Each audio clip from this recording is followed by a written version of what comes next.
Hey everyone and welcome to Comic Breakdown. If you are new to the channel, please hit that sub button and like this video if you enjoy the content that I have coming out. And today we're going to be diving into X-Men 10 of Swords. This is part 15 of 22. This will be Excalibur issue number 14. Now, if you guys haven't been keeping up with this is a massive event going on. Like I said, this is part number 15, but I have a playlist set up for you guys so you can check out every single part so far. Be sure to check that out. I'll leave a link in the description and at the top of this video so you guys can get completely caught up on everything 10 of Swords related. Now, we last left off with Captain Britain going against Iska the Unbeaten. The swords are going to cross. The cards were drawn. And finally, after 15 issues, we are getting into the tournament. So without further ado, let's dive into this issue. So in this issue, we pick up with Jubilee. Jubilee and her dragon Sogo. And she had been communicating with Captain Britain. And Captain Britain lets her know that it's time for her to go. Like she's got to go do this duel. And so the tournament begins. King Jamie hosts the event, and our champions step onto the battlefield, swords in hand, and the battle begins.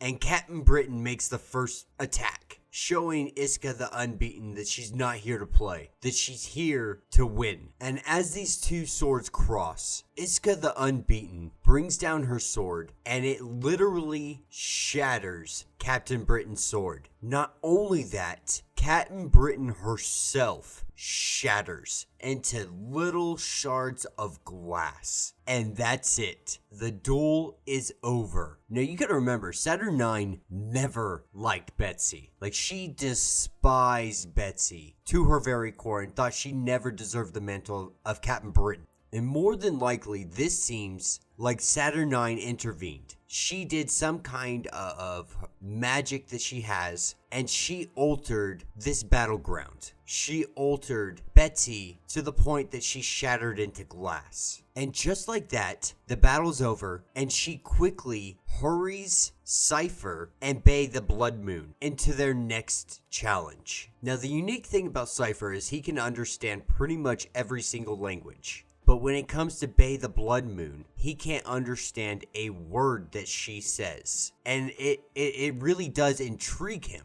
And so Saturn IX's people usher him into a room and they dress him in really fine robes. And they put flowers around his head. You know, and it's really seeming like a weird way to prepare for battle. Like, this is how they want them to fight a battle. And so as him and Magic make their way to this arena, the doors open up and they see that it's not an arena at all. In fact, the challenge is for Cypher to marry Bay the Blood Moon. And Cypher's actually pretty happy about this. Like, wow, like I'm gonna get to kiss you. Like, I don't even have to fight you. Like, I'm totally down to marry you if this is my challenge that I can do here. And so we see these two give their vows, and Bay uncloaks herself, and she appears to be a very beautiful and attractive woman to Cypher. And so again, this is just Saturn IX really playing at the whole, this is my game, and I'm going to do and twist and make this however I want. You know, there was never any rules or stipulations that said that these were all going to be sword duels. They just said that they needed the swords as essentially their passport into the tournament, as their key card, if you will. But as the ceremony's going on, we see fireballs coming through, and it's Sogo the dragon, and her and Jubilee are just blasting the crap out of this place because she hasn't heard from Captain Britain, so she doesn't know what's going on. And all she knows is Saturn IX is involved in this somehow. And so Storm goes up there to try to talk some sense into him. And this is where Bay the Blood Moon kisses Cypher, like, super romantically and deeply. And Saturn IX takes control of the dragon and essentially makes it her own little pet here. And so as it stands, Arako is at 2 points. Krakoa is at 1 point. fought. So it is 2-1 as it currently stands. And that will be the end of this issue. So yeah, guys, this issue, it's really showing that Saturn 9 isn't just in this to see people die, but it's for her own amusement. She's literally making two sides marry each other. So in the end, she could